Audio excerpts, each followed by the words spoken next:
Well, good morning, everyone. I am Dr. Laura Lacher, and welcome to today's Medical Grand Rounds on this beautiful Tuesday in Portland, Oregon. We'll get started with some reminders, logistics, and then introductions on today's speakers. Next week, we will be hearing the talk Demystifying AI, Tools, Applications, and Pitfalls, given by Dr. Logan Jones from OHSU. And just a few reminders, I am here in Southern Auditorium at Providence St. Vincent. Grand Rounds is now a collaboration between St. Vincent's and Providence Portland Medical Center. We are often here live on Tuesday mornings, and we are sometimes live at Providence Portland at noon on Tuesdays. You can always join us live virtual on Teams, and you can earn CME credit by participating in the room, live virtual, or by watching a recording of the event. If you look at the Grand Rounds invite each week, it will let you know when and where we're meeting, and that is also the link to watch the video. I'll be monitoring the Q&A throughout today's session, so for those of you online, please feel free to post any comments or any questions. And I will mostly hold those until the end as time permits. And now to introduce today's speakers, we are very fortunate to be joined by two talented speakers today. Dr. Eric Rowland is Associate Professor at the Oregon Health and Science University and the Director of the Night Cancer Institute Symptom Science Research Program. He is a medical oncologist and palliative care specialist whose clinical practice focuses on caring for people living with cancer and poorly controlled symptoms. His research in symptom science focuses on minimizing treatment toxicity and optimizing quality of life for people living with cancer.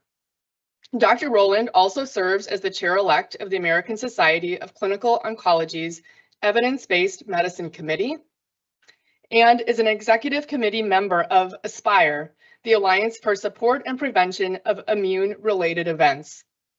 We are also joined this morning by Dr. Molly Thomas, a physician scientist at OHSU in the Division of Gastroenterology and Hepatology.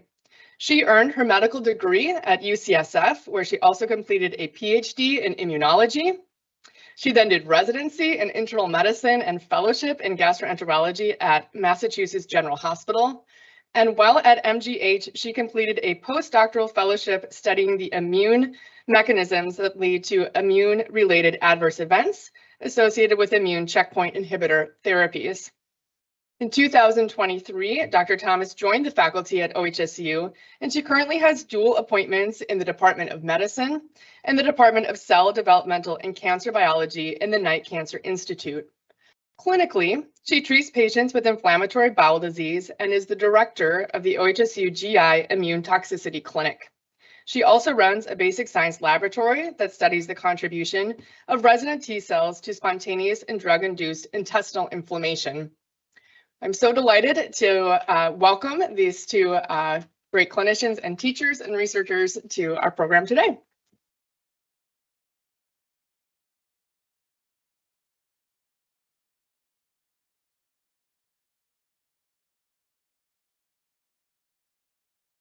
Sorry, I'm a little slow. I was skiing and broke my ankle skiing, but we're really appreciative of this opportunity to present around immune checkpoint inhibitor toxicities, essential insights for the practicing clinician. These are my disclosures and Dr. Thomas's disclosures. So I always lead with the end. The take-home points of this presentation are the following. Oncologists increasingly use immune checkpoint inhibitors earlier and more broadly to treat multiple cancer types, yet confusion exists regarding how they are unique compared to standard cytotoxic chemotherapy. Off-target immunotherapy-related adverse events, IRAEs, can affect any organ system, but risk prediction remains poorly characterized. We have clinical guidelines that exist to support best practices in the diagnosis and management of IRAEs. I'll introduce those to you. And optimal IRAE management requires early multidisciplinary evaluation and management supported by institutional programs. So before I begin, for those in the room, I'm curious, how many of you are part of the oncology treatment team, the oncology care team? I'm not seeing any hands. So by the end of the talk, you're going to realize that all of you are, and then we will move forward from there.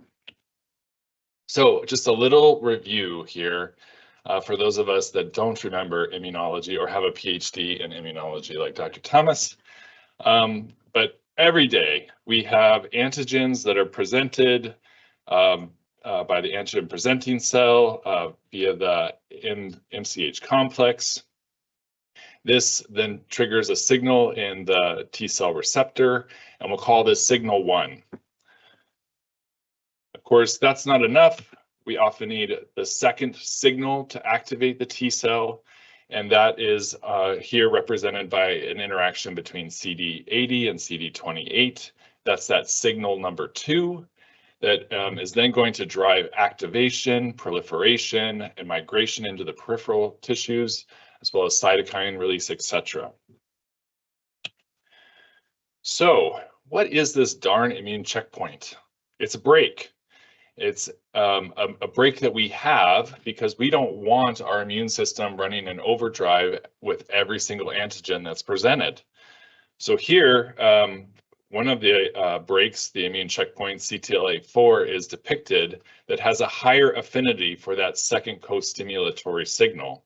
And then that is a negative regulator of that signal number 2, or that checkpoint.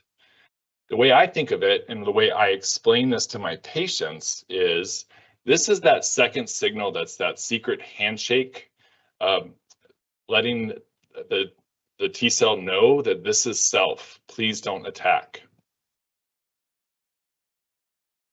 Well, the cancer has figured out a way to co-opt this signal so that it can evade the immune system. And so this is the challenge within in oncology, is how do we allow the immune system to actually identify and attack cancer cells?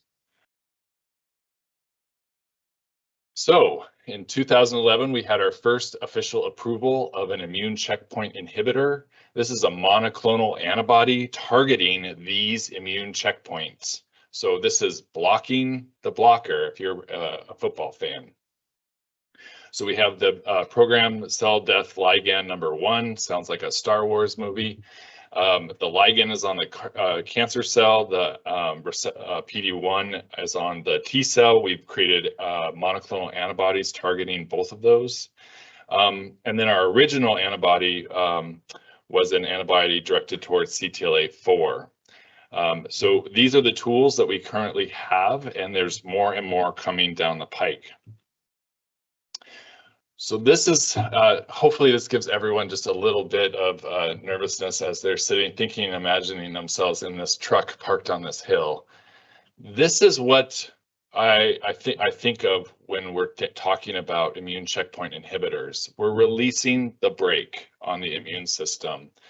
And boy, we hope there's a track and that car follows that track all the way down the hill and ends up exactly where we want it. But oftentimes it goes off the road.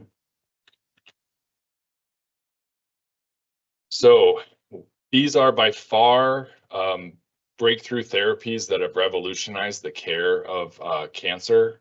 And if you aren't aware of some of these things, we now have 11 immune checkpoint inhibitors that have been approved, and we're getting indications across more and more cancer types.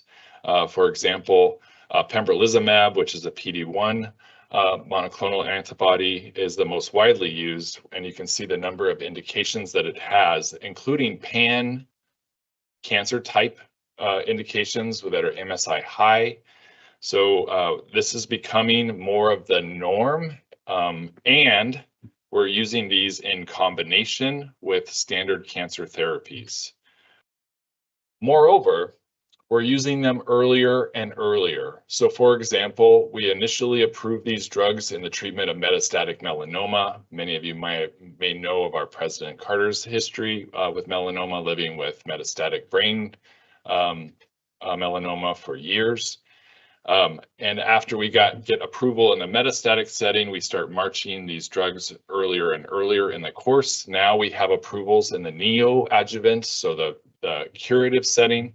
And so this is becoming increasingly used throughout cancer care. But when we think of the possible side effects, driving off the road on that hill when we release the brakes, we see a spectrum of immunotherapy-related adverse events that include everything from your head to your toe, which makes it incredibly difficult to try to talk to patients about what the possible side effects can be in this when using these drugs. We're today going to be focusing on colitis because we have a expert here with us, which also happens to be one of the most common immunotherapy-related adverse events that we see. In general, we grade them on a scale of 1 to 5. I'd like to hone in on grade 3. These are the severe, this is a severe threshold. We're often stopping the immune checkpoint inhibitors. These are patients that are getting admitted to the hospital. We're adding high doses of steroids and even considering other immunosuppressant biologics. And so in general, when we go through the literature and try to understand what is the risk of using one of these drugs versus 2 of them together, in general, I think of the risk of a grade 3 immunotherapy-related adverse event as approximately 15% when we're using a single agent PD-1, PD-L1 inhibitor, such as pembrolizumab or nivolumab, for example. But when we're using 2 of them in combination, like a CTLA-4 inhibitor with a PD-1, PD-L1, the combination many of you may have heard of is ipilimumab with nivolumab, for example. We're talking about a 50% risk of a grade 3 immunotherapy-related adverse event, so the flip of a coin. Yet we don't know how to predict which patients are going to experience these versus others.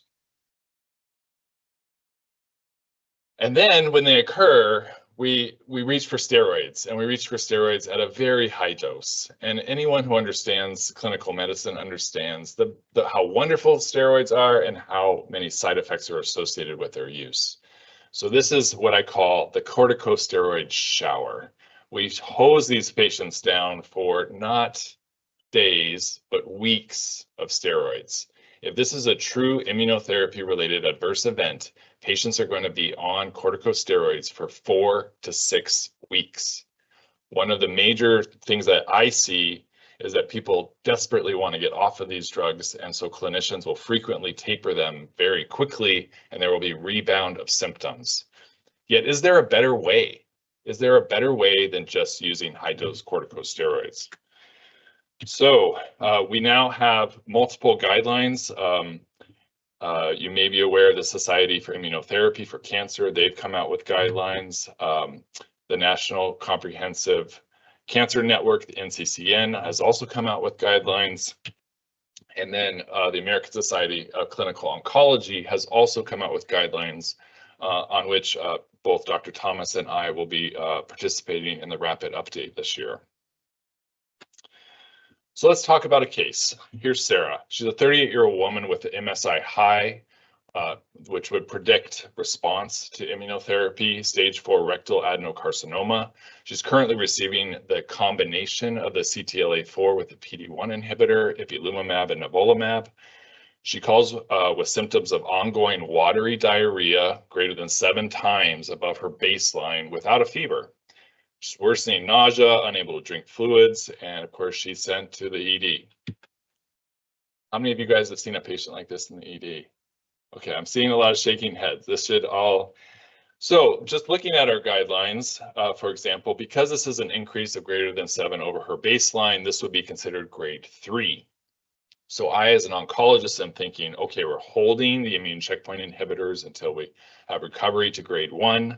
We're going to consider adding antidiarrheals like loperamide once infection has been ruled out. And as soon as the patient presents, I'm calling the gastroenterologist because I need help. Is this the model here? Is this what we do? We call gastroenterology immediately when patients show up? That hasn't been my experience. This is what the guidelines say and why. It's highly recommended to stratify patients for those that might need early treatment of biologics outside of corticosteroids.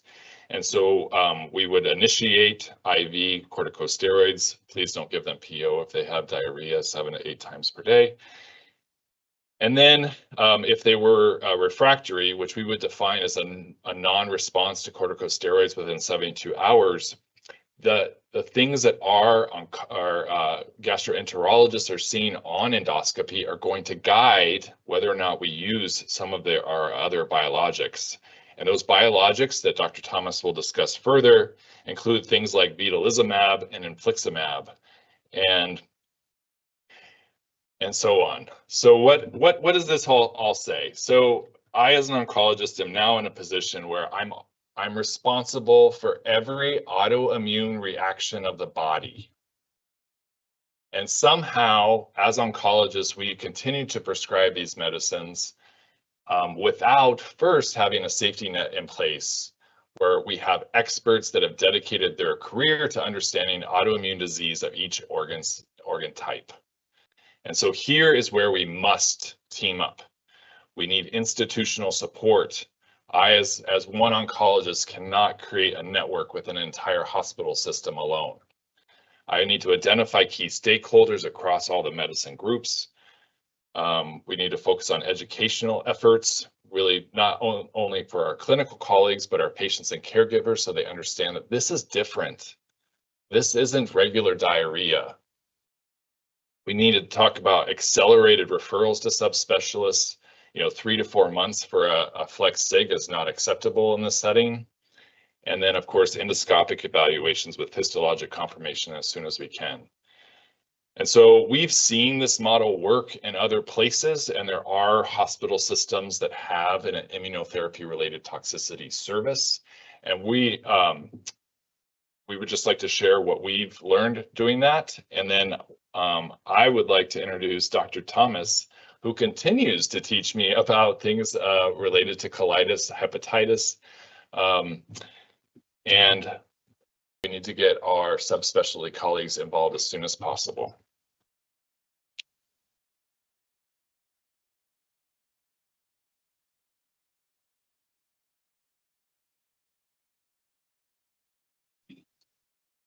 Well, thanks, Eric, and thank you so much for the invitation to come speak today. As was mentioned in the introduction, my name is Molly Thomas. I'm a gastroenterologist at OHSU and specialize in treating folks that have inflammatory bowel disease, both spontaneous autoimmunity and drug-induced colitis. And what I want to do now is to pick up where Eric left off and take a deep dive into colitis associated with checkpoint inhibitors. And I realize that this topic may be delving into real esoterica for a number of you, which I totally understand. Why are we spending time focused on an organ-specific toxicity with this really specific type of cancer therapy? And I'd say there's 2 reasons that it's worth having this discussion, at least 2 reasons. One is that these toxicities are super common and among patients that are being treated for cancer. In some subpopulations, patients have a much higher rate of colitis than they do of positive anti-tumor immune responses to these therapies. And the other reason is that a lot of the guiding principles that we use to manage and diagnose this type of colitis really apply to other patient populations with suspected inflammatory colitis. So hopefully it's also useful to think about applying these skills and techniques for other types of colitis. So as Eric mentioned earlier, colitis associated with checkpoint inhibitors is super common. It's the most common severe adverse event.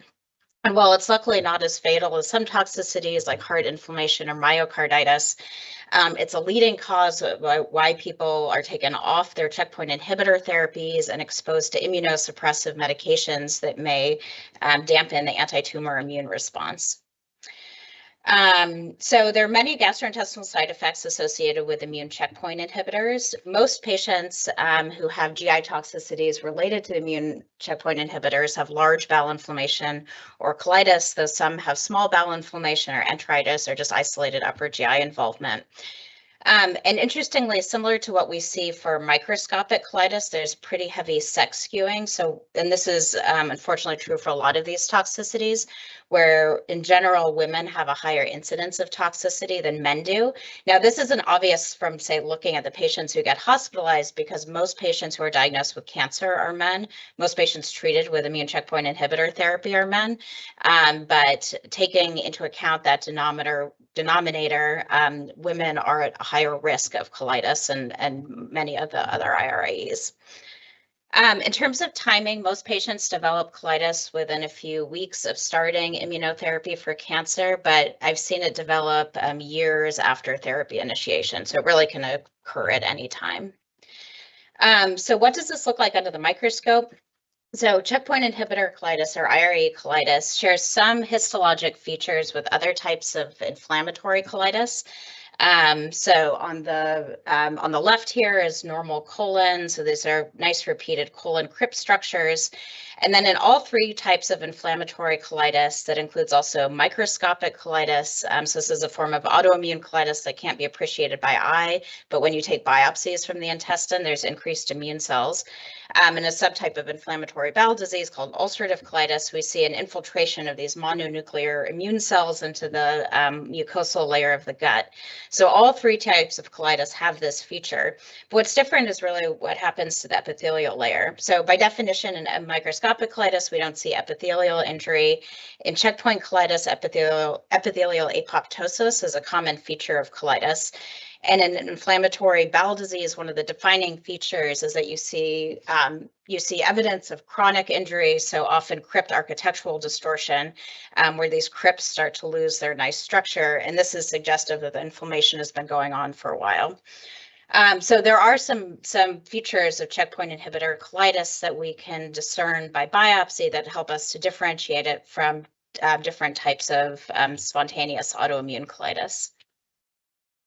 So one of the tricky things about diagnosing this toxicity is that it often doesn't occur in isolation, which is very confusing. And certainly there's a precedent for this among patients that have inflammatory diseases of the intestine, and particularly inflammatory bowel disease. So on the left here is just a list of kind of different extraintestinal manifestations of IBD that you may recognize. And some of these manifestations, like large joint inflammation or axial inflammation, or some of the skin manifestations of IBD, like erythema nodosum, tend to correlate directly with the degree of intestinal inflammation.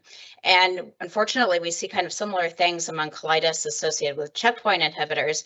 So I would say over 90% of the patients that I treat with checkpoint inhibitor colitis have concomitant arthralgia or arthritis symptoms. It's just oftentimes they're not asked about, and they improve with the high dose steroids that we treat patients with.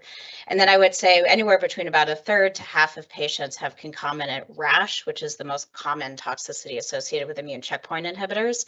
So this is why I think it's really helpful to be able to diagnose patients with multidisciplinary teams of providers, because this becomes really important when you're thinking about, okay, what am I going to treat this patient with? Is it going to exacerbate any of these other toxicities, or ideally hit multiple birds with one stone? So the opposite is also true. In addition to seeing colitis that seems to add fuel to the fire for other toxicities, sometimes we see patients in GI clinic who are treated with checkpoint inhibitors, where the GI symptoms are kind of a red herring and there's actually something else going on. And one subset of patients that I think about this for is patients who present with dysphagia.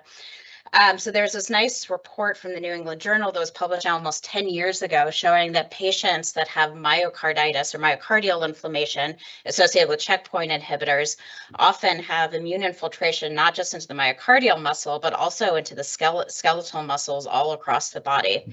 And you may remember from medical school anatomy that the upper third to about half of your esophagus is lined with skeletal muscle. And so a common, although less recognized feature of patients that have myocarditis is that they have myositis or skeletal muscle inflammation. And often one of the earliest signs they present with is upper esophageal dysphagia. And so this is an H&E picture from the New England Journal article showing a significant infiltration of immune cells into the esophageal skeletal muscle with relative sparing of the esophageal smooth muscle. So any patients I see that come with new onset dysphagia symptoms, one of the things I'm immediately thinking about is could they have myositis or myocarditis? And a quick way to screen for that is that patients will often have elevated, what look like liver function tests as they get the myocardial and muscle breakdown. They release high levels of both AST and ALT, and often this ratio is way over 2 to 1.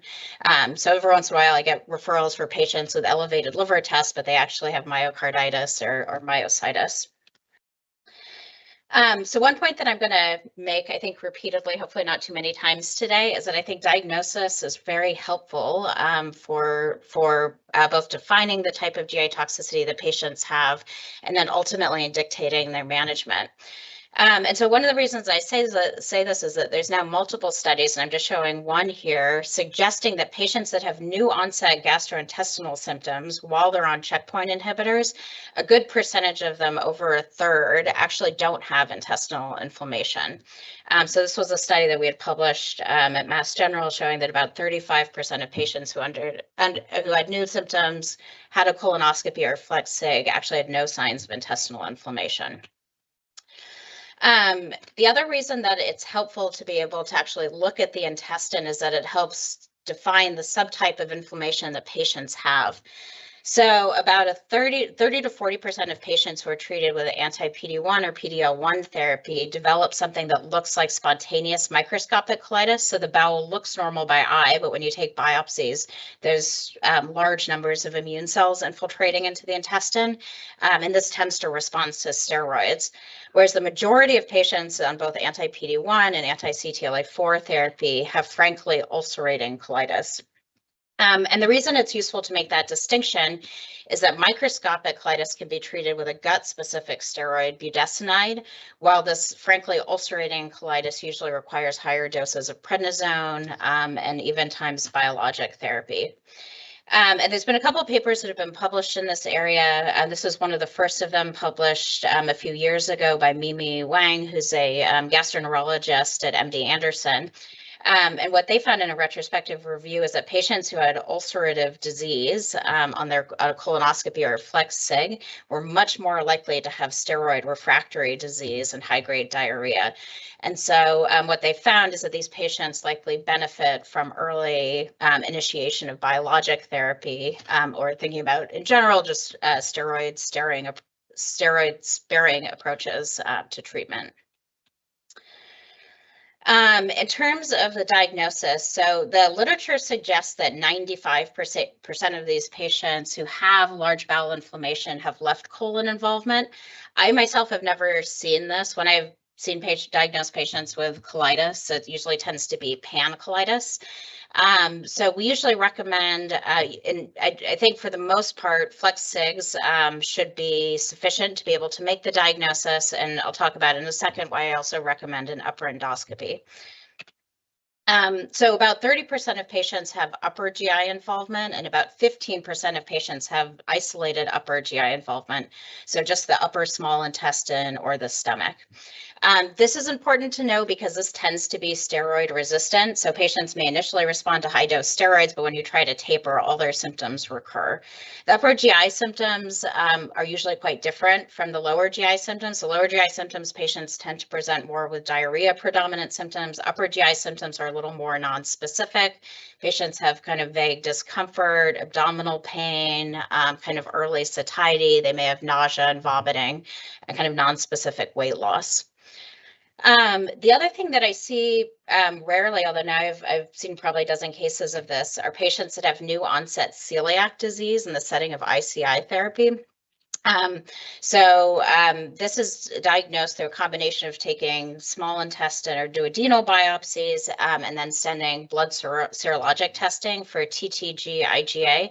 And then, of course, you also want to send total IgA along with this because IgA deficiency is the most frequent primary immunodeficiency in the US population. Actually, I saw a patient just 2 weeks ago who almost certainly has celiac disease, but had I checked her IgA level and it was 0. So I sent off a TTG IgG level and it was through the roof. And this was someone who had been started on checkpoint inhibitors and hadn't been responding to steroids. So this is the initial workup that I usually recommend. So if patients have new onset GI symptoms, I'm speaking with their oncologists about holding their checkpoint therapy, starting motility slowing agents like Imodium or sometimes cholestyramine, which bile acid binder that can be particularly helpful if patients have a history of cholecystectomy. I review their medication lists, even asking things about like, are they chewing a lot of gum that has synthetic sugars in it, like sorbitol, and stopping all NSAID medications, which can worsen ulcerating disease in the bowel. It's important to, of course, rule out infections. I feel like we're very good about this in internal medicine. So sending C. diff testing, ONP testing. I usually don't send CMV unless the patient has been immunosuppressed, but sometimes we see patients that have been on steroids for really long periods of time without a clear diagnosis. And those are folks that I would think about sending CMV testing in. In terms of other labs, I usually send a stool calprotectin.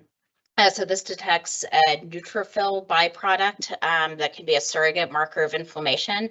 I think one key to the calprotectin is that the test is completely agnostic as to where the neutrophils come from. So if the patient's having hemorrhoidal bleeding, they'll have a calprotectin level that's up in the thousands. It's really uninterpretable.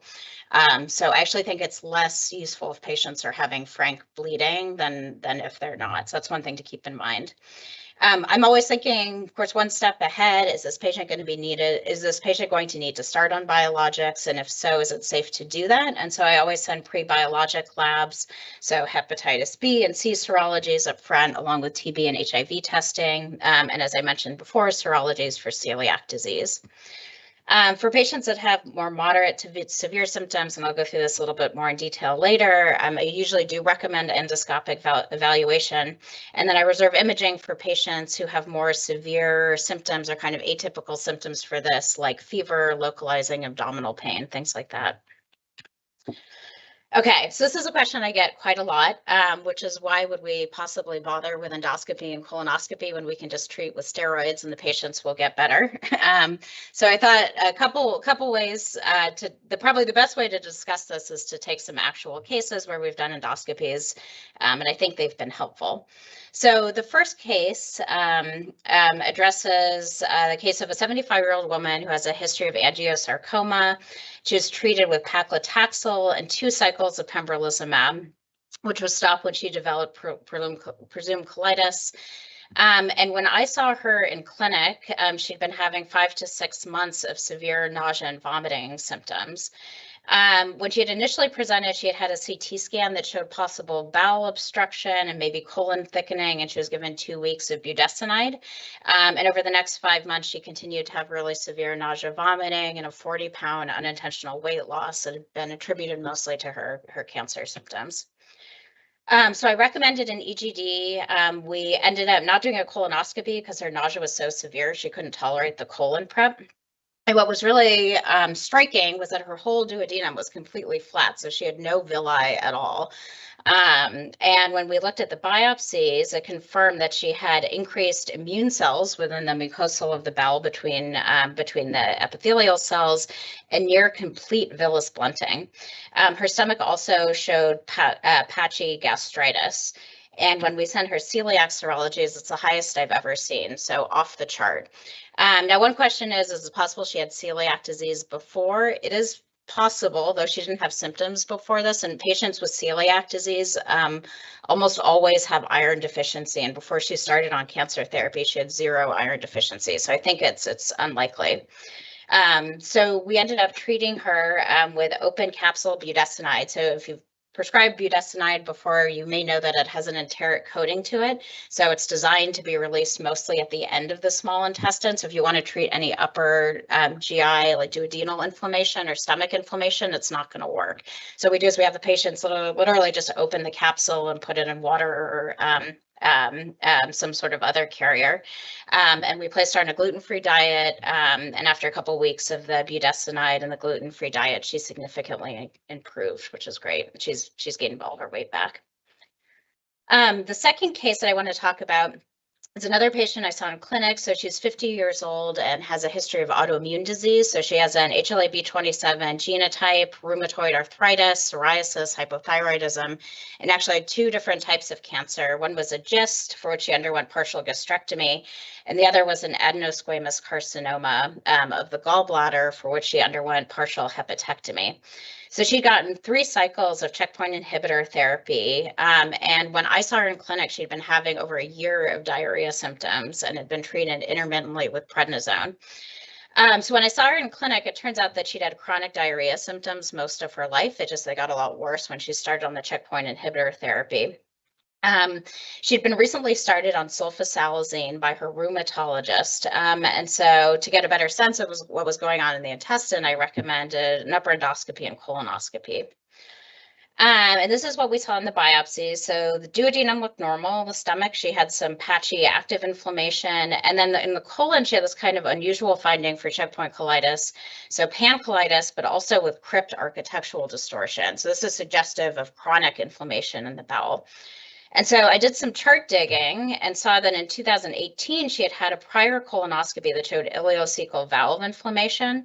And these biopsies had actually shown crypt architectural distortion as well. So again, suggesting chronic inflammation. And this was years before she was diagnosed with cancer, years before she was started on checkpoint inhibitor therapy. So I think what she had was right-sided Crohn's colitis that had been missed and likely reactive enteropathic arthritis that had been exacerbated by the anti-PD-L1 therapy. Unless you think this is rare, this is I think the 8th patient that I've seen in the past calendar year that has had this, where we've gone back 10. Last week, I saw a patient who 15 years ago had a colonoscopy that showed Crohn's colitis involving the right colon. It had been biopsied, but no one had picked up on the biopsy results. And so this is obviously really important because it totally dictates what kind of therapy you're going to give her. She's not going to do well on just a short course of prednisone, but she needs to be on a biologic on a more permanent basis. So I talked to a rheumatologist and we ended up starting her on an anti-TNF, and now her symptoms are much better controlled. So I wanted to highlight what Eric had mentioned is that there's a number of guidelines that folks use to guide the management of different organ-specific IREs, including colitis. And I don't mean to go through all of the details of this, but there's a couple things that really stand out to me as a gastroenterologist about these guidelines. One is that this grading system is nuts. So as in GI, we don't grade colitis by the severity of the symptoms. Obviously, patients are really dehydrated or having significant functional impairment. That's important. But the number of bowel movements a day doesn't tell us a lot about the severity of the colitis and its likelihood to respond to different immunosuppressive therapy. So you can imagine that patients have underlying irritable bowel syndrome. They're getting treated for cancer. They're under a lot of stress. They go out to eat somewhere, for example, they have worsening IBS symptoms. It's very common for patients like that to have 10 plus bowel movements a day. And this is a patient population where I would argue that giving empiric steroids can have consequences, especially if they're not really clinically indicated.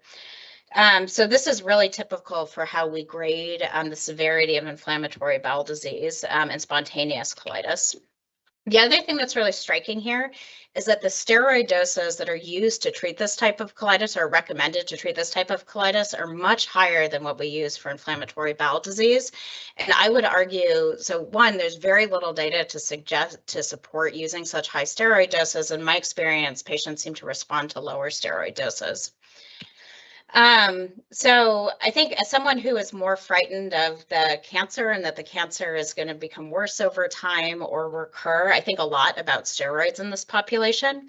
And so there's been a few different studies suggesting, so most of these are retrospective observational studies suggesting that patients who are exposed to high dose steroids seem to have worse outcomes. Again, this is correlational, not necessarily causative. So this was a study that was done at Mass General, looking at patients who developed hypophysitis and were treated with low dose versus high dose steroids and showing better overall patient survival in patients that had low dose steroids. And now this has been seen in a couple different populations. So on the left here is a cohort who had non-small cell lung cancer at Sloan Kettering, looking at patients who had high-dose steroids and low-dose steroids, showing that the low-dose steroid group had better survival. And then something similar was seen in progression-free survival among patients treated with low-dose versus high-dose steroids early in their immune checkpoint inhibitor course.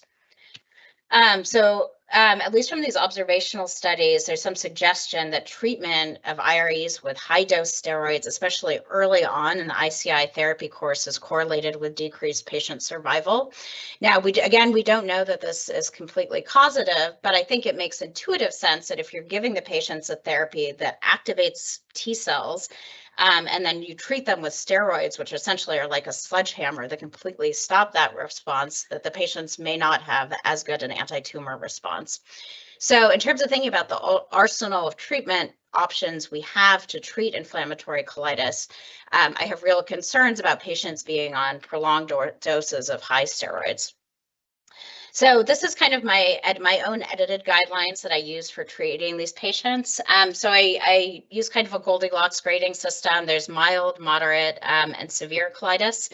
And I base this a lot kind of on the functional impairments of the patient. So mild colitis, patients may have some increased diarrhea symptoms compared to baseline, but they have minimal functional impairment. They're kind of going about their day, doing their normal activities.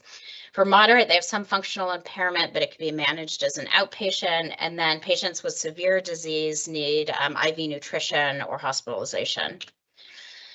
So starting at the time that patients have mild symptoms, I'm already sending the basic workup. So the stool calprotectin as a surrogate of inflammation, infectious stool studies, all the screening labs for biologics. And in general, if the symptoms are lasting for more than a month, then I'll recommend an EGD and colonoscopy or flex sig. I definitely recommend the endoscopic procedures for patients that have moderate to severe symptoms, and then consider reserve CT scan for patients with severe pain symptoms or fever. In terms of treatment, so the only patients that I'll consider empiric treatment with steroids are people that are just on PD-1 therapy, so are more likely to have the microscopic version of the colitis. And I'll try budesonide, which in the most part is safe, except for in folks that have a history of cirrhosis. It is more effective to give the extended release version of budesonide called Euceris, which is released in the colon. Otherwise, most of it is released in the small intestine. But ideally, the patients all get endoscopic evaluation. The oncologist thinks I'm nuts for doing this, but I treat this almost exactly like IBD. So for patients that have IBD flares, we start them on a dose of usually no more than 40 of prednisone. And if the patients can't taper the steroids at all, then I immediately start on a biologic. And then same for the IV steroids. So patients have more severe symptoms, they're really dehydrated, they may be hospitalized. This is usually what we recommend for folks that have acute severe ulcerative colitis. So these are patients at high risk, for example, of perforation. They may go for a colectomy. I don't think we need doses that are higher than this in this patient population. So I usually don't recommend that. I will say I get some pushback, as Eric knows. So what about biologic therapy? So there's two major biologics that are used to treat this. So infliximab, an anti-TNF, and vedolizumab, which is an anti-integrin therapy. So it targets the integrin alpha-4 beta-7 and disrupts its binding to a ligand that's called MADCAM that's upregulated on inflamed endothelial cells, really just within the intestine. And we think that the vedolizumab works primarily by stopping the trafficking of immune cells from the blood into the intestine. And so it's really a more intestinal specific biologic. And in general, it's much safer and less immunosuppressive than anti-TNFs. So there was a study published a few years ago comparing the two together for checkpoint inhibitor colitis. In general, the infliximab works a little bit faster, 13 days compared to 17 days, though the infliximab is associated with longer steroid exposure and higher colitis relapse rates, as opposed to the vedolizumab, which is often associated with a shorter steroid exposure and lower colitis relapse. So my practice is, when I can, I try to use vedolizumab over infliximab because I think it's safer in this population, because in general, as I mentioned, it's less immunosuppressive. I usually reserve infliximab for patients who are super sick, where we need to see a faster response. Patients who are hospitalized and quite debilitated due to dehydration. And if patients have co-occurring other IREs, so very severe arthritis, even patients that have hepatitis will respond to infliximab. But because vedolizumab is really gut specific, it's not going to treat those other immune-related adverse events. But I would say I use vedolizumab to treat almost all the patients that I see with colitis, and it's very effective, very safe.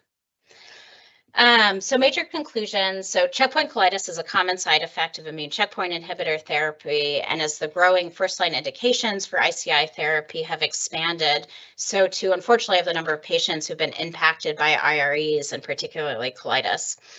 I hope I've made a convincing argument that there's a significant benefit to actually biopsying patients to verify their diagnosis before starting immunosuppression.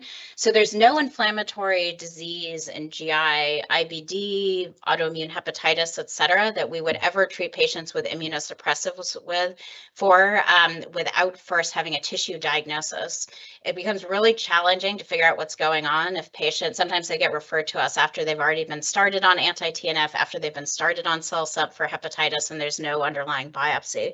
It'd be hard to figure out what's going on. So the advantage of biopsying is that we know that maybe a third of patients who have new onset GI symptoms who are on checkpoint inhibitor therapy don't actually have intestinal inflammation that would benefit from immunosuppressive treatment. The second reason is that patients with upper GI involvement and patients with deep ulcerations in the bowel are more likely to have steroid refractory disease or even steroid dependent disease where they can't taper from steroids, and so would benefit from early biologic initiation. And then what I've been surprised to see, I think, since starting at OHSU is what I think is a relatively high number of patients who have undiagnosed inflammatory bowel disease that can't taper from steroids. And that can really only be diagnosed on biopsies that show features of chronicity. As I said, I think there's an increased need to give patients steroid sparing therapies if we can. And I think vedolizumab is safer, although they're still waiting for randomized control trials in this area. And I just want to make a plug that at OHSU, we have a dedicated GI immune toxicity clinic to help expedite the evaluation of these patients. So I realize it's not super helpful for me as a gastroenterologist to stand up here and say, oh, everyone should get a biopsy. This is really easy. You just hit a button and immediately the patient gets biopsied, no problem. So if oncology refers a patient to us in GI, especially if they need anesthesia, the wait is 9 to 12 months. And obviously you're not going to just sit on a patient with GI symptoms and suspected colitis for that long. So I think we also need to change the referral systems from the subspecialty standpoint so that we can actually expedite the patient's care and make sure that they're getting the care that they need. So our GI toxicity clinic is located out of the IBD center, and we're able to expedite the care of patients. So ideally getting them scoped within a week or two of symptom onset and referral so that we can have early diagnosis and hopefully have patients on steroids for a minimum amount of time. And then as part of this effort, we're not only doing patient care, but also building a research registry to understand which patients are at risk of colitis. Is there a way that we can pre-treat this to prevent colitis from happening? And are there ways that we can favor steroid sparing approaches over high dose steroids to treat this? Okay, and that's it. Thank you very much. We're happy to take questions.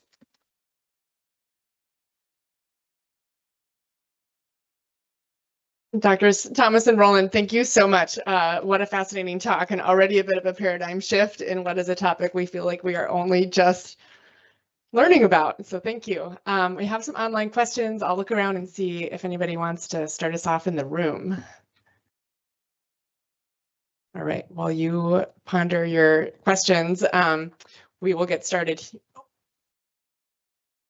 I think you might have touched on this, but what happens to the underlying malignancies of these patients when they experience this complication and the therapy that you have to give them?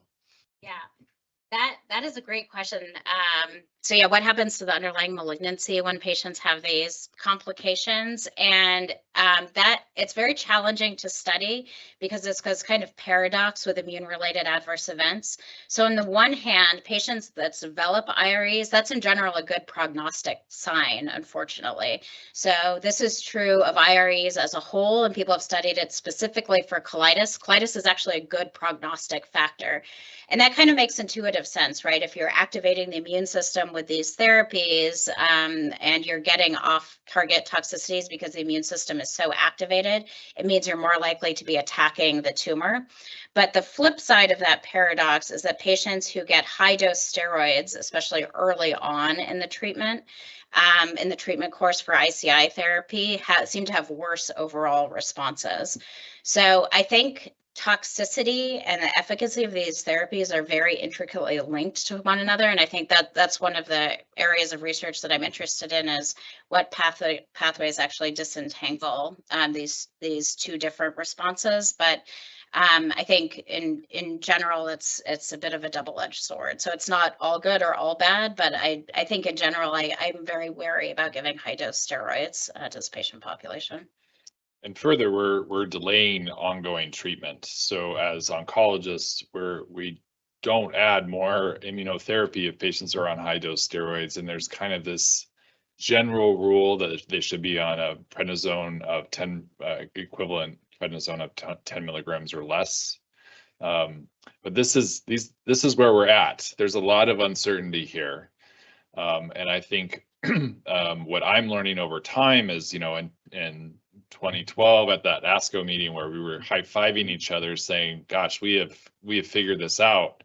We've got these new therapies. Everyone should get one of these drugs, to, a decade later, and we're saying, hold on, this is a lot more complicated.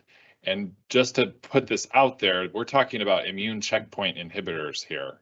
So on the spectrum of immunotherapy, immune checkpoint inhibitors are at one end, we have CAR T cell therapy at the other end, and then now BiTE therapies, bispecifics, that are kind of in the middle, that are primarily being used in hematologic malignancies. But guess what? They're now being approved in solid tumors. So this is coming everyone's way. And so when we ask that initial question of how many people are part of the cancer team, and everyone's looking around, it turns out you are part of this team. And I think that, recognizing that this is different, that this is overlapping, that you can have multiple toxicities at once. And then, coming from my palliative care background, this just seems like a natural thing to team up and work together to take care of patients.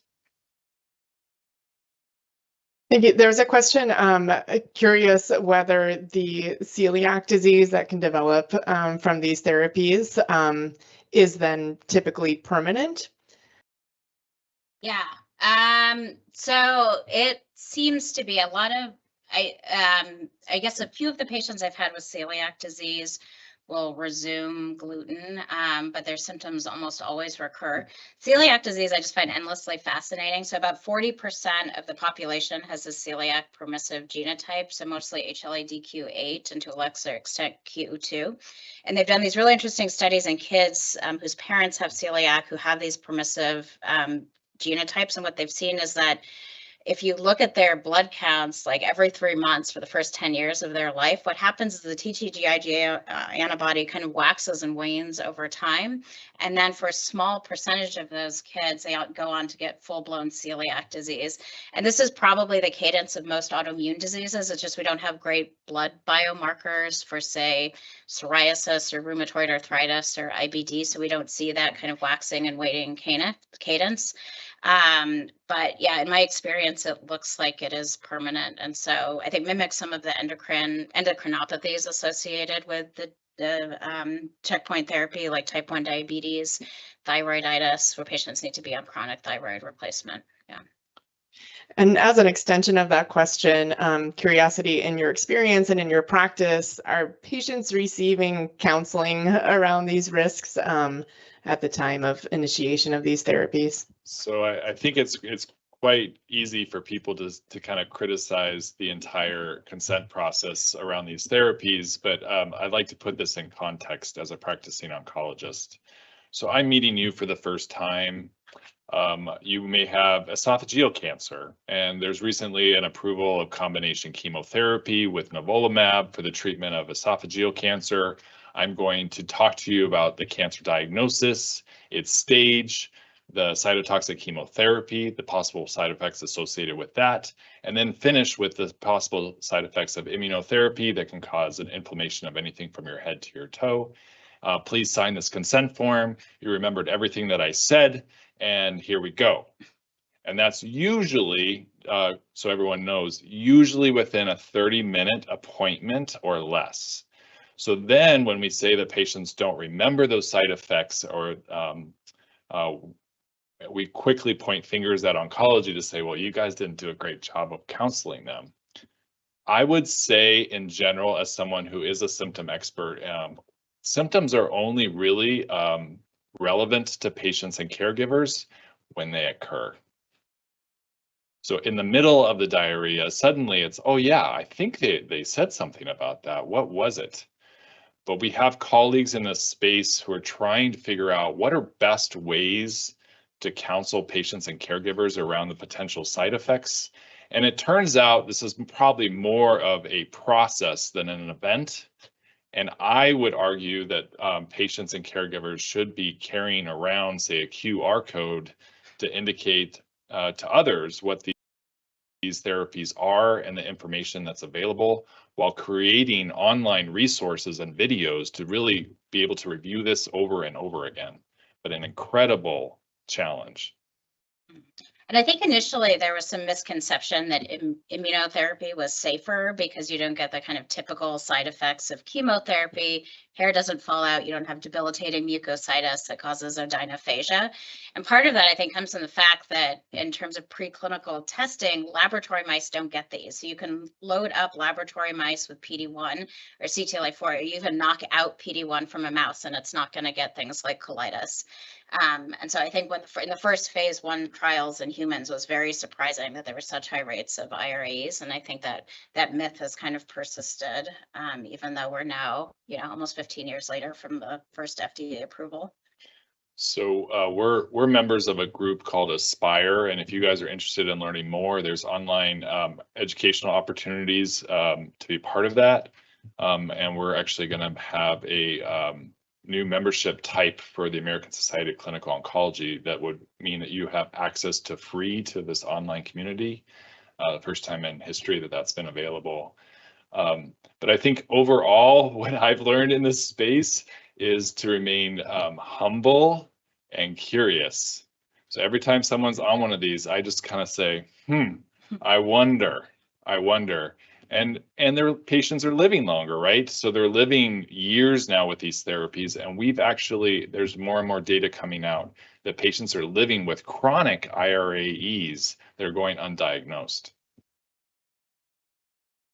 I think you talked a little bit about this earlier, but can you help us understand how you risk stratify people, like how likely they are to develop something like this?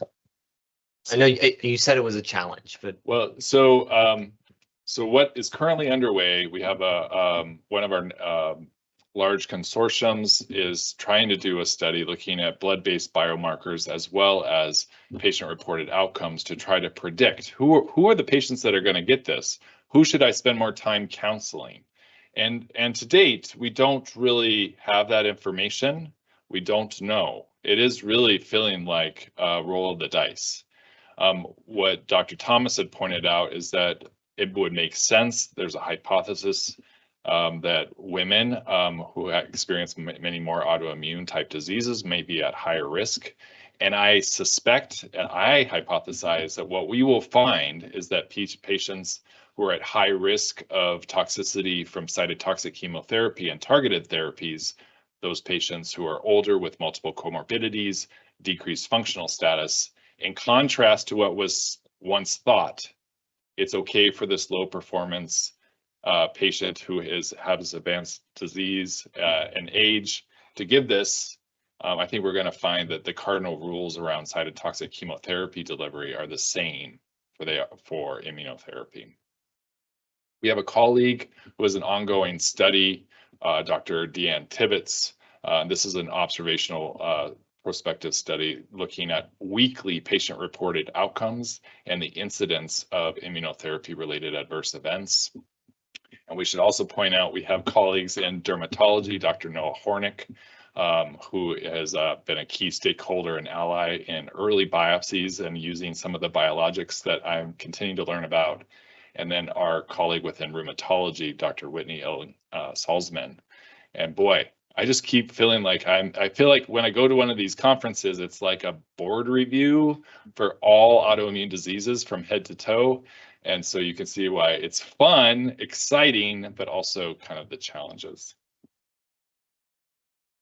Well, I will honor that we are at the 9 o'clock hour. Thank you so much for your work in this very important space.